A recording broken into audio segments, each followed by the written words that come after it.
Bugeye guys, this is a very special Bugeye. You may have seen it in prior posts. It's one that was raced hard and used very aggressively in the 60s.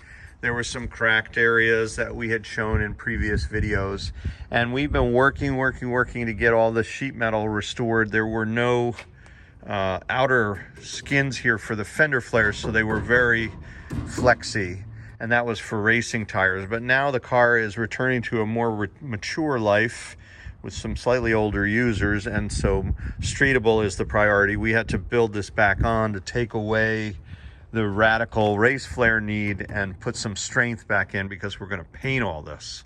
So we've welded these on, and now we're in the final phases before paint. So I wanted to make a short video about how critical this moment is. It's so tempting to abandon and move on, but if you're not careful, this is where gremlins can really get you. And in particular, we want to make sure that this edge and this edge, when it comes down, are parallel. And right now there's a slightly ascending gap. There are no struts here, so I don't want to lower this at the moment. We have it propped up. But the interesting challenge here, and you can see I've made call outs here so that when we get into paint, we're watching for this prior to paint, in the prep, that is, that this gap is uniform and that these edges are parallel. So what you're up against is that these contact points, which intersect with these pins here in the nose, they are almost always out of whack, because old damage, old hits will bend these. So we will actually probably bend the rails down. So in trying to bend this rail down, you have to chain this to the floor basically and hydraulically pull it down.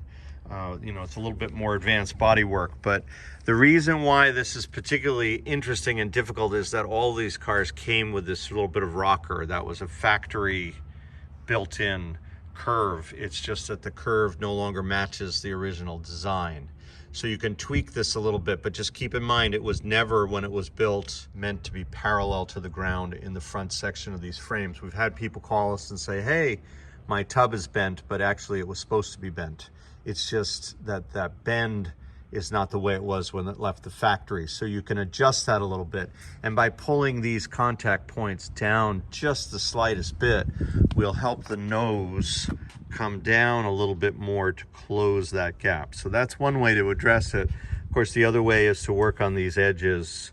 They're not always patched parallel lines, right? So if these two things are descending or ascending, you can build them back out to also alter this gap visually. So these are all the tricks of a good body shop, and we'll employ them here, some combination perhaps of all of the above. The other thing that's really critical is your edges on these cars. So you have a reasonably true edge, but right here, due to the repair that went in or how the rocker went on, we have a rolled edge here and a divot right there and another little divot right here, and all that has to be filled back in. You could see it's uniform to this point, and then it rolls in slightly, and there's a notch here.